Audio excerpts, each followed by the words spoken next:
Welcome back to the morning show.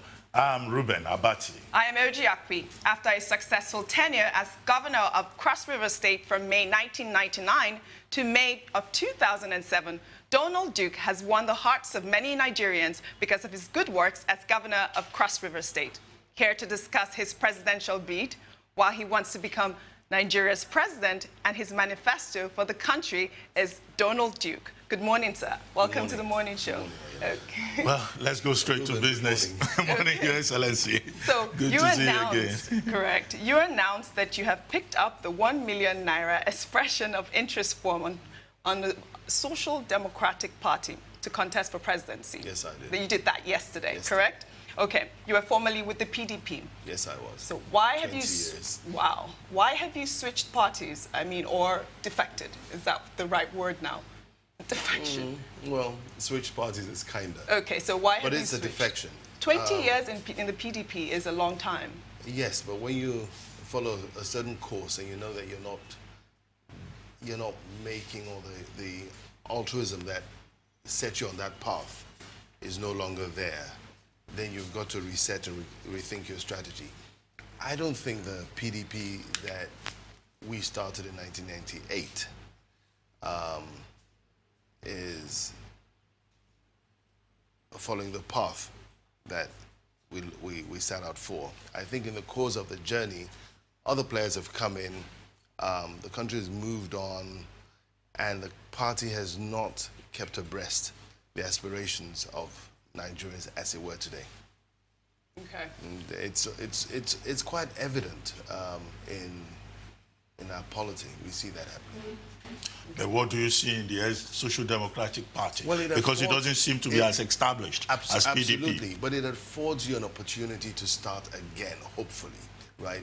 You find that in the last 20 years, at least 2 generations have come into our polity, and they do not find space. And that's why you have the apathy when it comes to voters' registration or participation. Room is not being created for them. The same players, I mean, I've been to a PDP meeting, and the folks I met in 1998 are still the same folks in the hall. Now, that means you're not growing. And we've spoken about this over and over again, that you need to create space. You need to mobilize a younger set of, a new generation of Nigerians to get involved in our polity, and that was not happening fast enough. Now, will the SDP do it? I don't know. But it at least affords you an opportunity. You never know. You know the beginning of the journey. You don't know how well you'll fare along the course. But it affords you an opportunity to encourage a new set of Nigerians, younger, more vibrant, who want to participate but really don't know how to get involved. That's what I would like to do. But will it be correct to say that you had to leave the PDP because the space there is crowded? And the zoning formula of the PDP does not favor you? That may be part of it. The zoning for me is totally unconstitutional, right? It's my right. But beyond that, it didn't even as a former governor, I found that it didn't afford me the opportunity to express myself. Look at what happened at the last convention, where we picked a national chairman.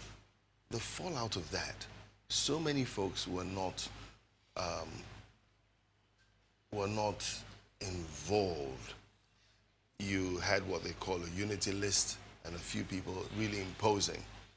And I really hope they can go through and survive as a stronger party when they're through with their 14 aspirants. Because if they go the same way they pursued the convention, the last convention, then I'm worried for that party. PDP held a lot of hopes for this country. It was the first truly national party in Nigeria, and that you've got to give to them. Are they that national today? I don't know. What is the direction of the party? What is the philosophy of the party? What are their aspirations for Nigeria? What is the manifesto of the party? Right now, it's just become a political platform. It has no ideological bent, and truly most Nigerian parties, or generally all Nigerian parties, don't have an ideological bent. But it's not pointing to a particular direction. You cannot concisely say that this is what the party stands for.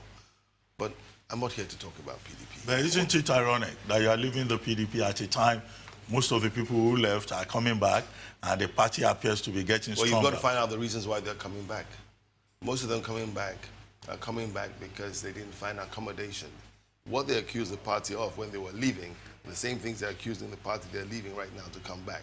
But I don't want to judge anyone. How strong are your chances on the platform of the SDP? Time will tell. At the primaries, at the level of the primary? Time will tell. No, you know there are other contenders. Time will tell. Okay, why do you want to be president? In 2007, you wanted to contest against the late President Yaradua. Then you stepped down for him. Now you are back. You say you want to be president. Why? I don't know if there's any Nigerian who feels that we are where we ought to be. I think we're an underperforming nation. And the reasons are not far-fetched. We seldom put our best foot forward. The issues that challenge us are not mind-boggling. If we put our minds to it, we're a very resourceful and blessed nation, as it were. Unfortunately, we're not doing enough. Look, let me remind you, Ruben, in 1960, when we attained independence, we were 45 million people in this country. By 1980, we were about 75 million. President Shagari annually spent about $25 billion budgeting. In 2018, our population is hovering around 200 million. Our budget is 23 billion. If that doesn't, this is almost 39 years after Shagari. Our budget is shrinking. Our population is expanding. In another 30 years, our population will be 400 million. At the turn of the century, we'll be hovering at about 1 billion. Our landmass is shrinking. So if we don't do something urgently and now, I shudder. A child born today with lifespan improving and longevity and all that will probably make 80 years, right? And we'll see this country at 1 billion. Why do I want to get involved? Because I see the solutions to the problems. They're not far-fetched. We need to create an environment where Nigerians can not only seek but actualize opportunities. And there's a lot of frustration on the with Nigerians right now. Most Nigerians are frustrated. And if you look at the totality of all the challenges we face, whether it's Boko Haram, the herdsman crisis, the kidnaps, the this and that, it all comes down to frustration and a lack of opportunity for people to express themselves. We are shortchanged when it comes to getting involved in the economy. How many of us are really involved in this economy? Okay, you just mentioned Boko Haram, and in an interview you said that we're embroiled in a civil war, correct? Yes, we are. And you believe that we have the capacity to deal with insurgency Boko Haram. Absolutely. Can you elaborate? What do you mean by that? First of all, look, if you send folks to go fight, you've got to motivate them because their lives are on the line, that's one. You've got to give them the equipment, you've got to train them, right? You can't be fighting in the front and worrying what's happening to your family behind. You'll be told, for instance, that the daily ration for the soldiers and the troops in the front is about 500 naira a day. In the front, in a war situation, where are you going to feed 500 naira? I'm told that sometimes the soldiers have to come together, pool their resources, right, to be able to feed. Now, that is distracting. Now, the second thing is, how well equipped are they? How well trained are they for this warfare? What level of intelligence have we gathered? A war has been going on for 7 years. By now, we should have infiltrated. We should know what's going on there, right? It's gone on longer than the Civil War. It's cost us more than the Civil War, right? And more people have been killed than the Civil War. Now, you have Western nations interested, but each time if you speak with them, they express their frustration with the Nigerian government, and it's set up, right? Information that is given, before you know it, it leaks. So it's not beyond us. This is not an organized army you're dealing with. You're dealing with folks who are taking advantage of your troops. The ammunition they use are Nigerian ammunition, right? And they have found a way of kidnapping folks, preferably ladies, and using them for ransom. As we speak, Western nations, Germany, France, the United States, and UK, have 10,000 troops stationed in the Sahel region to contain the fallout of Boko Haram, right? They're willing to work with us, but we need to create the environment for them to come in and check in. This is bleeding us. It's not, we're certainly better than this. The Nigerian army is perhaps one of the, used to be regarded as one of the most professional military in sub-Saharan Africa. I think they're losing that edge. Okay. Well, let me ask you, there are people who are saying that there's no alternative to President Buhari, members of his party. Of course. And they are saying that when they look around, they can't find anybody who can do better than him. If you were to become president of Nigeria, what will you do differently? First of all, we need to expand the economy, right? We need to grow the economy. You have an army of people. Look, our Bureau of Statistics says that 15% of Nigerians are unemployed. That's hogwash. I'd rather say only 15% of Nigerians are employed.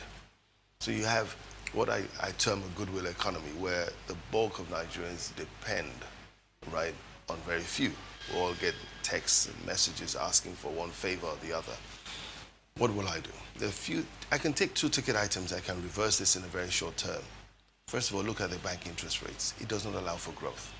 You cannot grow an economy where you need to capitalize, you need Nigerians to invest, you need to expand, you need SMEs, interest rates hovering around 30%. That is a killer. It's not done anywhere. And they'll tell you inflation. What is inflation? Too much money in circulation? Where's the money? Too much money in too few hands. That's what you have in Nigeria. You can't tell me the folks who walk around the streets have a lot of money. You need to bring them into the economy. You need to find a way of putting money into their hands. Because if you are a producer, right, and the consumers don't have the funds to purchase your product, eventually you will shut down. So we are blessed with a large population, but it's a large, unproductive, fund-starved population. So today, for instance, we like football, right? The best teams in the world are playing in Nigeria. You can't fill that stadium because disposable income does not exist. So you've got to find a way of putting money into the hands of people. That's one. 2, I take another ticket item. We always talk about energy and all that. Yes. We flared onto recently about 2.5 billion cubic feet of gas, which is equivalent of about 25 million liters of diesel. That's what we're flaring every day. What stops us from cleaning up the gas, piping it and distributing it? Let that be our subsidy to industry. Get factories off the national grid, so that goes into domestic consumption, right? And get industries on gas at a subsidized rate. After all, you are flaring it. These are things that will stimulate production. And your base, which is a large consumptive population, find ways of giving them, look, you have 20 million housing shortage in Nigeria. 20 million. Staggering as it is, it's a great opportunity. That alone, if you're able to organize yourself and build 1 million houses a year, that can employ about 15 million people. We need to think outside the box. In fact, we need to throw out the box and just think as widely as possible, because, like I said, in 30 years, your population will be 400 million. If you go this way, when you're in another 30 years, it will be absolute disaster. Right now, we're a threat not only to ourselves, but to our neighbors. And that's why you have Western nations stationing 10,000 troops. Almost a fifth of our own armed forces, just to prevent the outcome.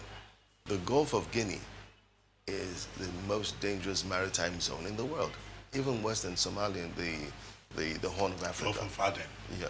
So these are things we need to worry about. It's all good to say, oh, we're the largest black nation in the world, but what impression are we creating?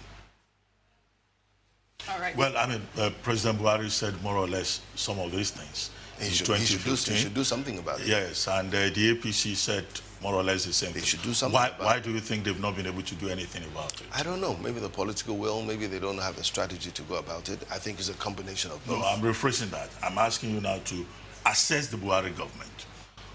If I were, what do you think? If I thought they were on the right track, I won't be running. I'm not running to actualize myself, no.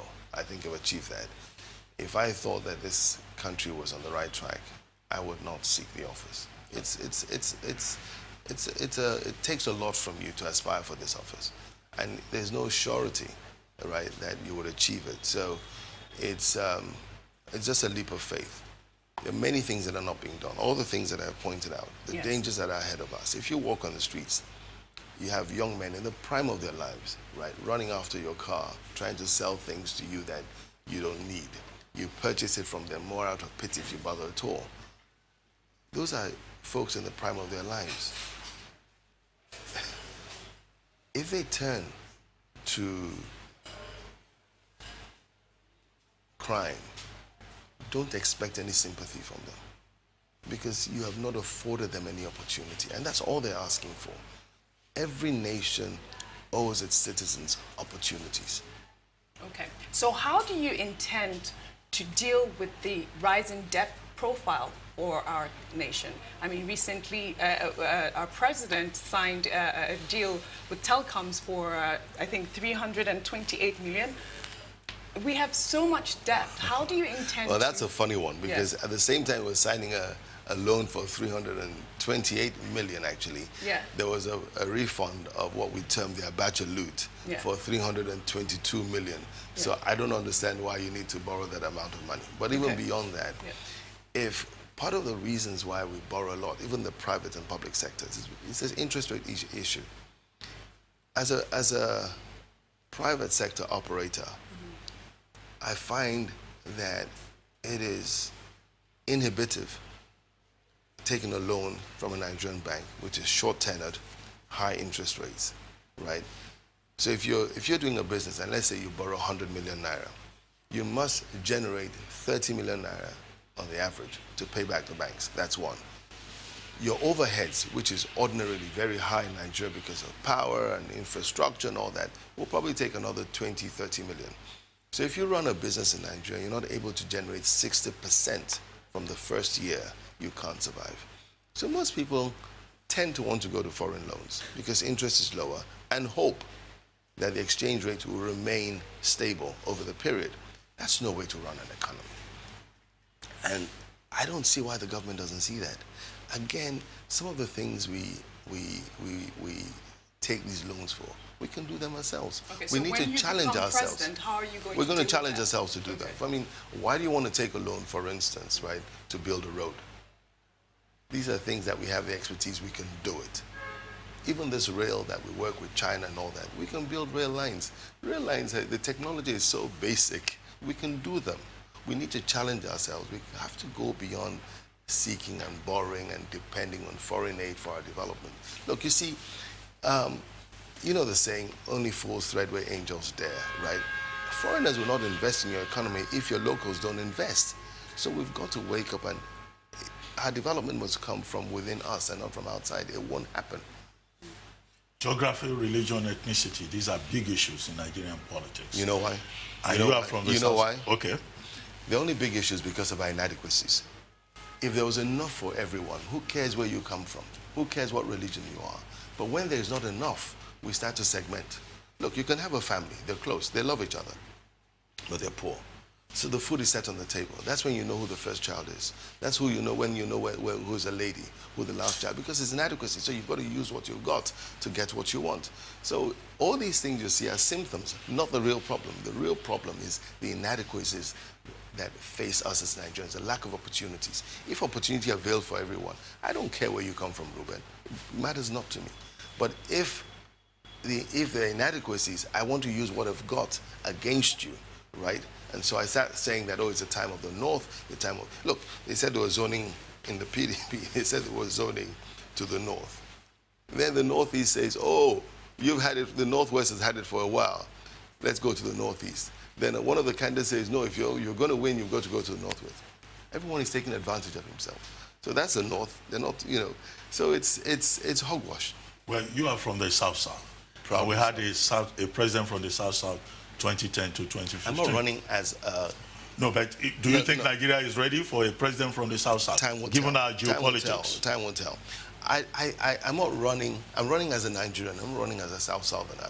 I'm a Nigerian. I was born into Nigeria. The first passport I held was a Nigerian passport. A lot of folks who you talk to, maybe they came into this country at a time where they were from northern region or eastern region. I was born purely as a Nigerian because I was born post-independence. That's one. Two, are the people ready? If you see the frustrations on the faces of people, do they care where their president comes from? You can say geographically we're from the South. Jonathan was there. Were we better off? The North has had the presidency for so long, right? Are they better off? It has nothing to do where you come from. It's what you can do. And the sooner we start looking as our country, as a nation, and our people as Nigerians, and rather than trying to segment us for our own advantages, the better we'll be for it. Well, on my way to the studio this morning, I was checking my Twitter notifications. And there's a lady called Eunice Atuejide. I think she's also running for president. What drew my attention to her tweet was she saying, oh, she's disappointed in Donald Duke. And I checked. That's her opinion. What is she complaining about? She said you made a statement about homosexuality and that she supported you. She was very happy that you said you will not criminalize gay persons in Nigeria. But that you then turned around and you were reconstructing what she said. Now, let me explain. What you said, and that she felt disappointed. Well, what exactly is your position on gay rights in Nigeria? First of all, you have human rights. That's the supreme right. The norms of our society do not, at this time, do not accept homosexuality. But you see, how do you tell a homosexual? My point was, let's not go stigmatizing people so we can prosecute them, okay? Because an individual's sexuality is private to him, except he flaunts it on the streets. Let's not get into a situation where we stigmatize you so that we can harm you. In parts of this country, people call people witches, then lynch them. So we've got to be very careful. 2 weeks ago, 16 people were paraded by the police in Lagos here on grounds of being involved in some homosexual initiation. I've never heard of homosexuals being initiated as if it were a rite or a cult, okay? And they were paraded and they were hounded and almost lynched. This is what I was talking about. The law on homosexuality stands. That's the law of the land. And for us, the norms of our society, it's not acceptable. It's totally not acceptable. But at the same time, we've got to be very careful that we don't create a situation where Nigerians, right, find themselves on the lynch pin just because someone gets up and says, XYZ is a homosexual. Then we start to lynch the person. We've got to be very careful about that. Will you, as president, ask for a revision or amendment of the Same-Sex Marriage Prohibition Act, which is the law you were referring to? It's totally against the norms of our society today. Well, this is not the West. You know, I've had a conversation with a Western chap on the same-sex thing, and the Express, and I really want to commend President Jonathan for that bill. And I said, would you accept polygamy in your society? And they said, no. It's against our norms. I said, okay, so we respect that. It's against our own norms too. There used to be polygamy in Europe. Well, they don't accept it any longer, right? So we don't accept here. So you've got to respect what society is. I'm not here to judge anybody, but it is not accepted in our society at this time. What are some of the policies in our constitution that you would like to amend when you become president? Well, you know, earlier on you were talking about restructuring. I think it's a way to go. We've got to do it. But the caveat is restructure this country, but let no part of the country be left behind, because you're as strong as your weakest link. But restructuring is not the panacea to our problems, because at the end of the day, if you don't have the right set of leadership, it comes to nothing. The reason I support the clamor for restructuring is because, like individuals, like peoples, we have our different strengths and all that. And there's too much being centered at the federal level, stifling the development of the states. And let's take the policing, for instance. Up to early in our independence, we had regional police, we had a local police. Policing is a very local thing.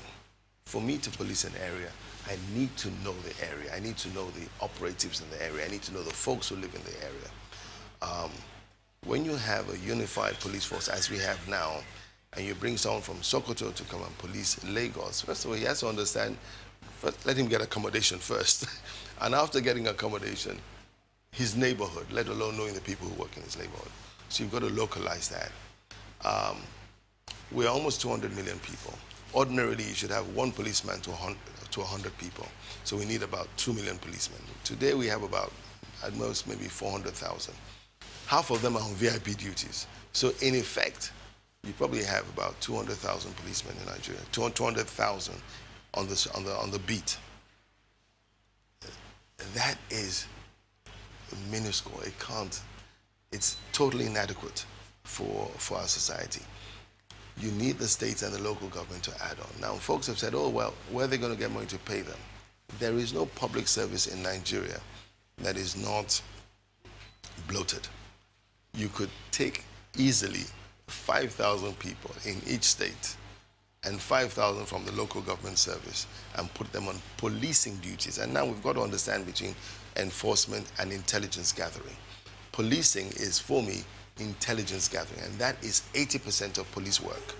Enforcement is more of a reactive overture, and intelligence gathering is proactive. And we must find a way of marrying both.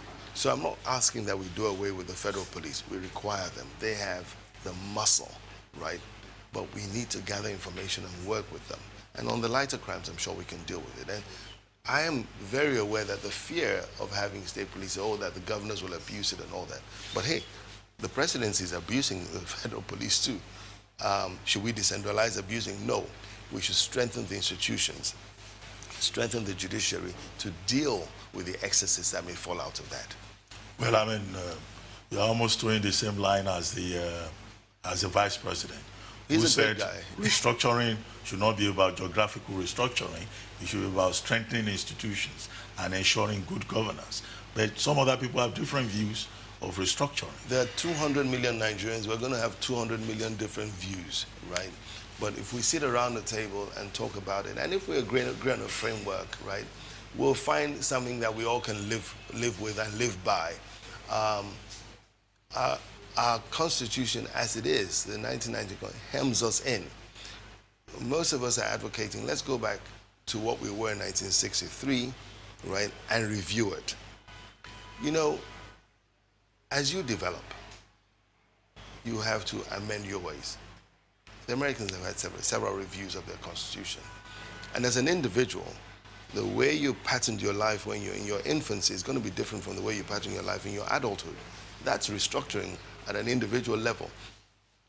So to create a document that is sacrosanct and that does not waver, you're stifling your growth. Well, you were governor in your late 30s and early 40s. Now you're running for president. There are many young people of that early age bracket who are even saying, look, they want to be president. They don't want to start as local government chairman or as commissioner. Do you think that they are overambitious and they need to gather some experience? There are over 70 of them, as at the last count. There are two sides to this. First of all, the Constitution allows them, it's a constitutional right to aspire, right? But I'd also want us to put our best foot forward. In putting our best foot forward, we all love football, but not all of us can play at championship level. And the state of our country requires that we do not compromise. So I have nothing against age. It's a number. And if you're constitutionally able, people do incredible things at young ages, right? We celebrate Alexander the Great.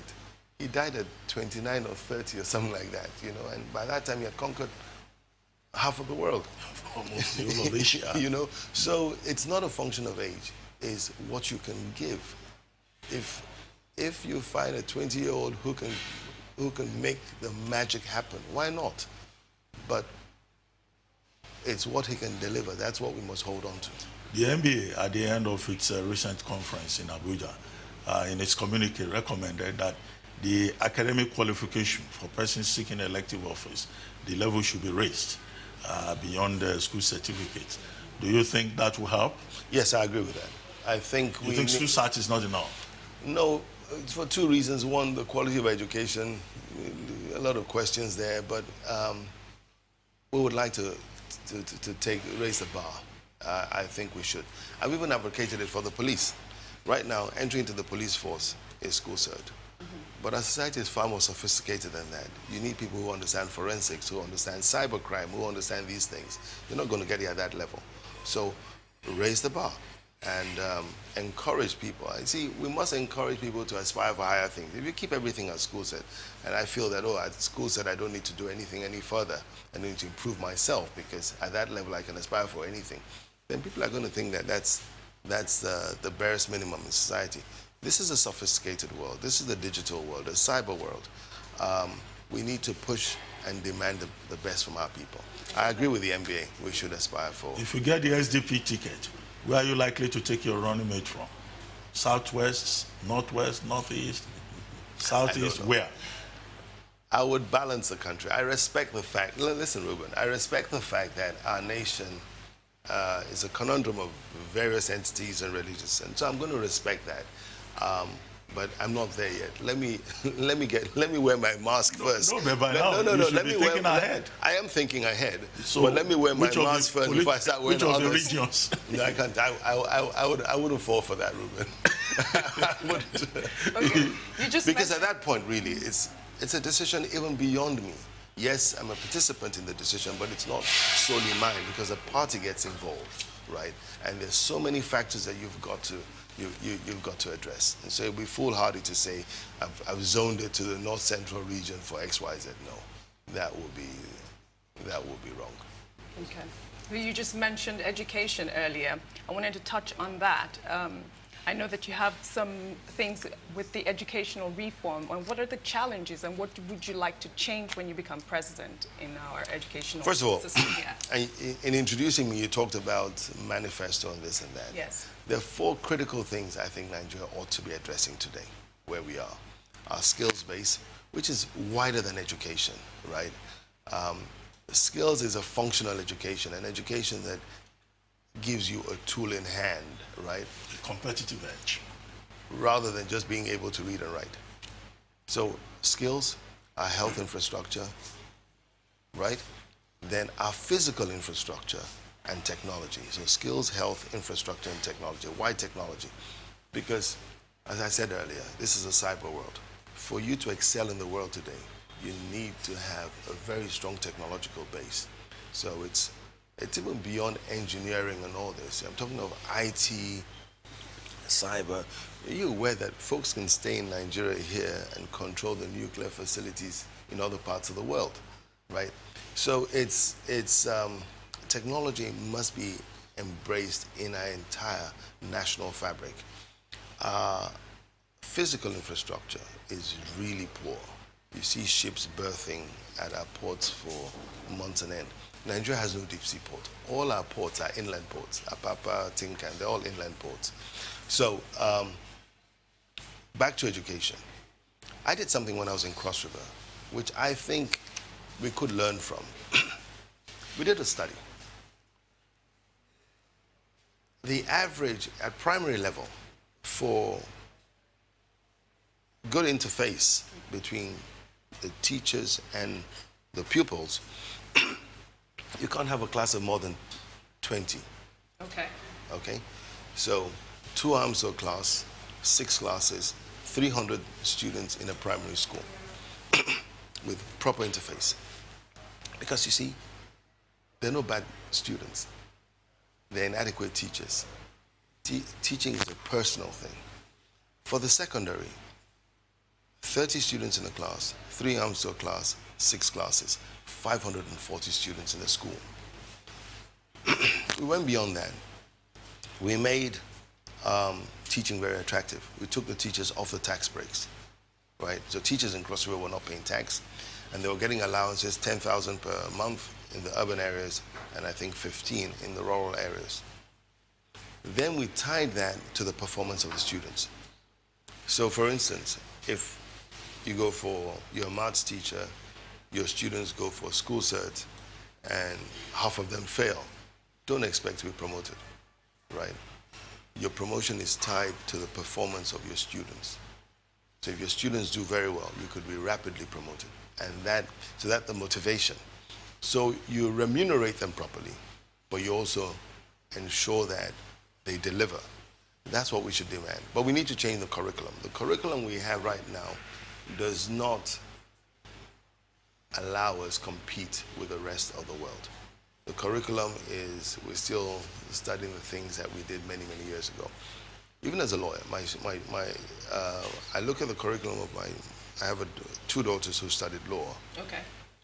And the modern curriculum is far different from what we did. We were doing things like contract, tort, criminal law, constitutional law. It's different. They had various laws, EU law, this law, cyber law, and all that, because it has to reflect the environment. Our curriculum does not reflect the environment and does not take into cognizance what the nation or what the world will be like in another 20, 30 years. And so we're shortchanged. If you look at the medical curriculum in our universities, and this I heard actually from an expatriate doctor, he said what we are teaching today in our medical schools is what was taught in Europe in the 60s. Wow. Right? So what does that tell us? One thing I know about medicine, growing up, because I have a sister who's a doctor, you're always studying because you're always catching up on new trends. Yes, that's true. That's not going on any longer. We had a medical mission and we had doctors that came from the United States.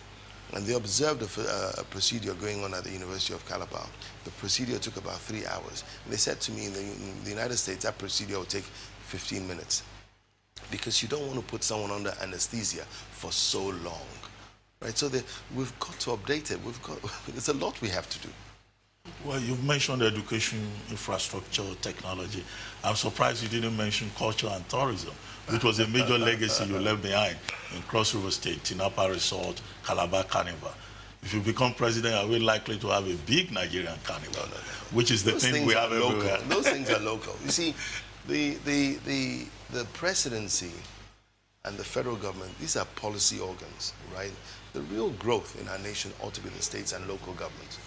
What the federal government does is lay a broad framework, right, that makes things happen, not getting involved. For instance, when we started the Calabar Carnival, not too long after, we heard about one in Abuja, which was like a federal thing, and it never worked, okay, right? Because they didn't even understand the basis of a carnival. For you to have a carnival in every place, you need to have an environment that is intimate, right? You couldn't have a successful carnival in Victoria Island or Ikoyi because you don't even know your neighbor. Okay, we live apart. In Calabar, when you have the carnival and you're walking through the streets, you see your neighbors, you're greeting them and all that. That's what creates that environment, that feeling of camaraderie, going on.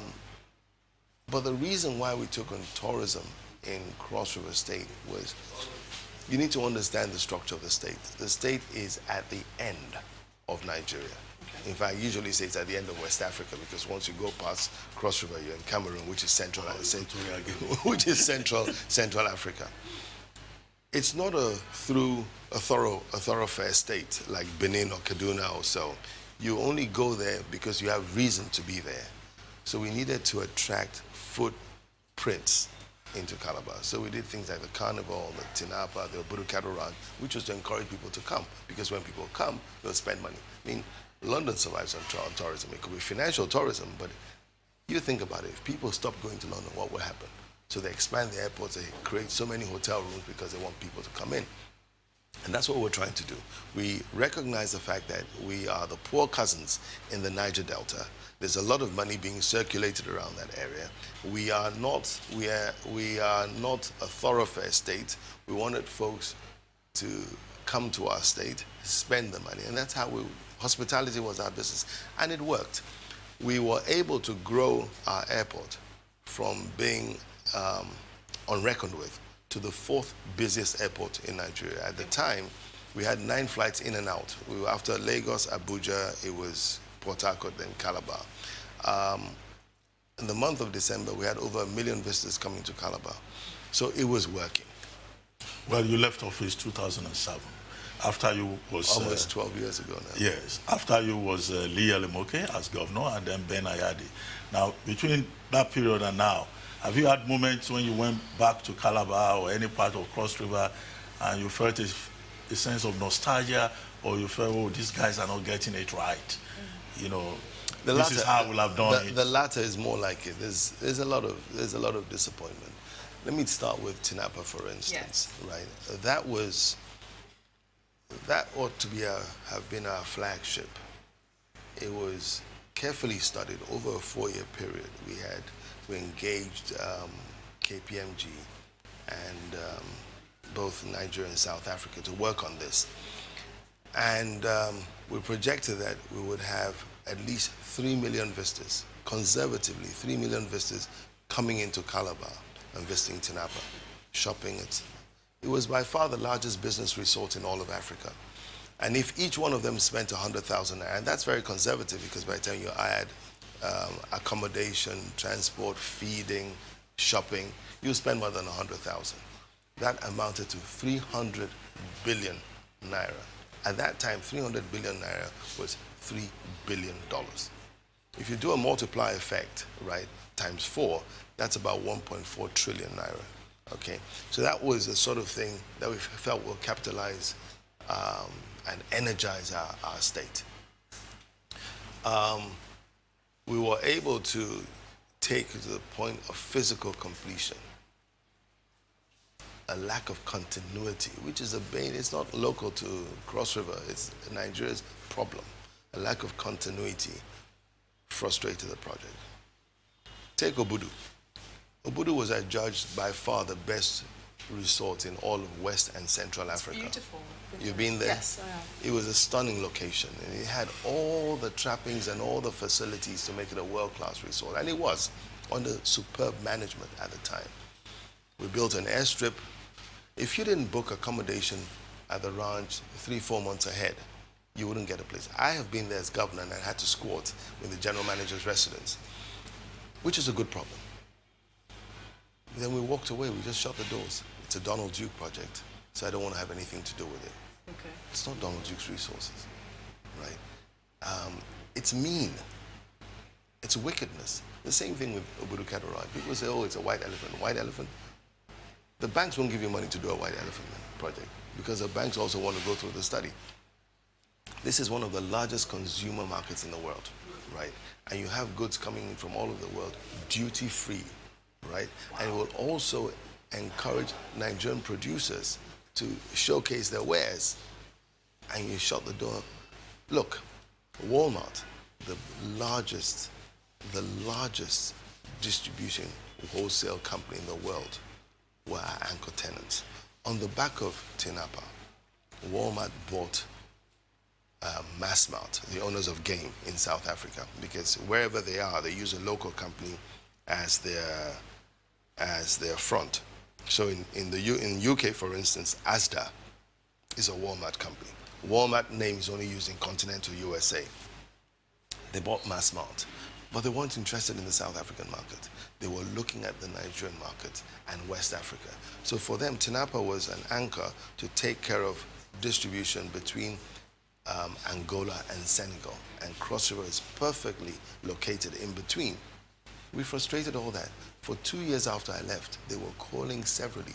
They spent 2.8 billion to purchase Massmart, right? And all that on the basis of Tinapa. So talking of continuity, it's a big, big problem. Look at Ajaokuta. That makes Tinapa and what I'm talking about look like a toy. What do you think is responsible for this lack of continuity? Immature leadership. Immature leadership. Because a mature leadership would know that he's a shift worker. Donald Duke has done his shift. 4 years, 8 years. And after that, the next shift comes in. The next shift should continue, improve, right, on what the last chief did and not start all over Well, again. Tinapa, I mean, has left Cross River State in debt, and That's not Donald Duke's fault. That's a Obudukatu lack Ranch of is abandoned. opportunity. There's even a presidential resort there. But I mean, is it a function of personal differences between you and Lee Elimoke, who came immediately after? It will be stupid to say personal differences will be vetted on the state and its people. I don't think it's personal. I just think it's immature leadership.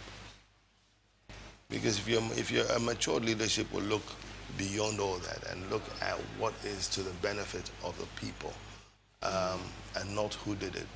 Okay. You also have the Universal Studios there, correct? What is the state of that right now? It's abandoned. It is completed. Did it ever function? Well, half of Yellow Sun was made there. Okay. It's a far more sophisticated studio than Pinewood Studios, where James Bond is made. And if you're talking about us having the third largest movie industry, that is perhaps one of the most advanced studios in all of Africa. It's abandoned. Well, one final question. In 2007... You're always going historical. Well, because, I mean, we need to catch up, and there are things that some of our viewers would like to hear about from you.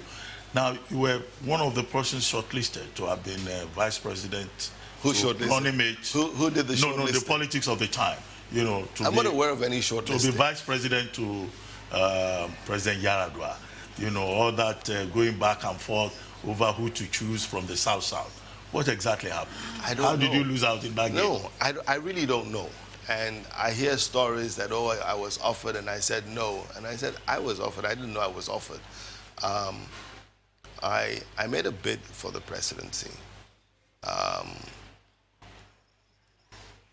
That wasn't going to work out, so I stood down. And but I've heard all sorts of stories, just as you, that I was shortlisted. Maybe because of the governor of the South at the time, my name was bandied around, but that there was a list, and the criteria for the list I'm not aware of. Well, I mean, let me ask this. You may say it doesn't make sense.